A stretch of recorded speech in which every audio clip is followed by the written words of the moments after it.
Caleb resisted the siren call, the tempting draw of low-hanging fruit, of the easier way, of the status quo. Because Caleb was Caleb. Caleb could have had any piece of land that he wanted. Any chunk of the promised land that he wanted was his for the taking, his for the asking, because he was Caleb. But he didn't let that deter him or distract him. He wanted the hill country. He calls out, "Give me the hill country." And he fully intends to take it.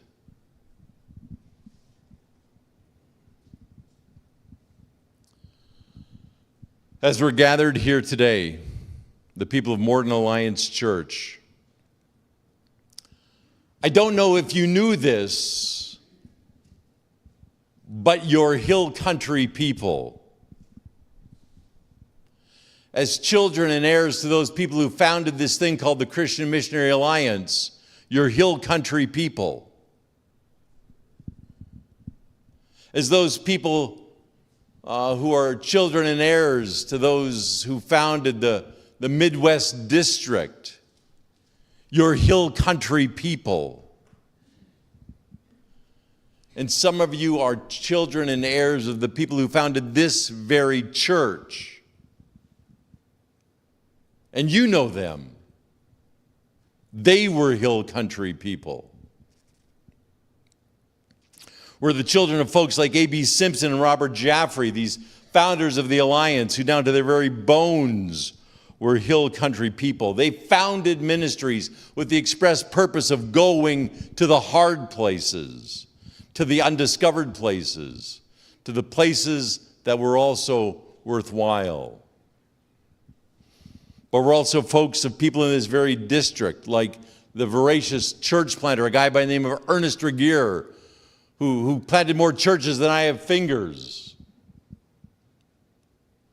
The unmatched frontier church planter, a single woman by the name of Margaret Connor, who used to ride from town to town in northwestern Saskatchewan, planting churches in these small, small towns where the gospel of Jesus had not been yet heard. Promoters of missions, like a couple named Eugene and Muriel Kelly.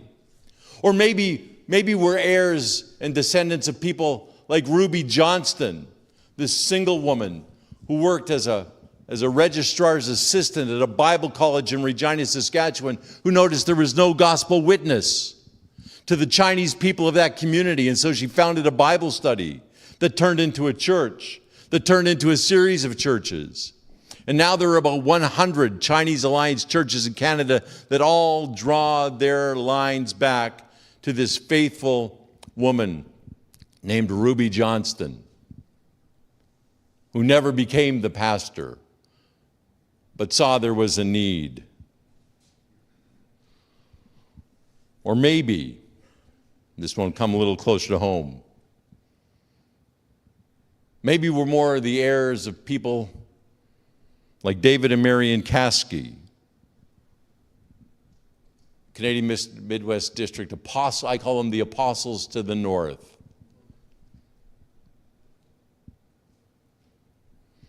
But no matter how you slice it, we are children in some cases of people who went and brought the good news of Jesus Christ to places it had not been brought before, and stood in these hill country places, these hard places, wanting to make the good news of Jesus Christ, and dare I say, even let Jesus Christ be known. And so I'm going to ask a question of us that comes right from the Scriptures. Are we not just as vigorous to go out to battle as they were then? Are you not just as vigorous to go out to battle as they were then? And this, I think, is a question that we need to ask ourselves as a district.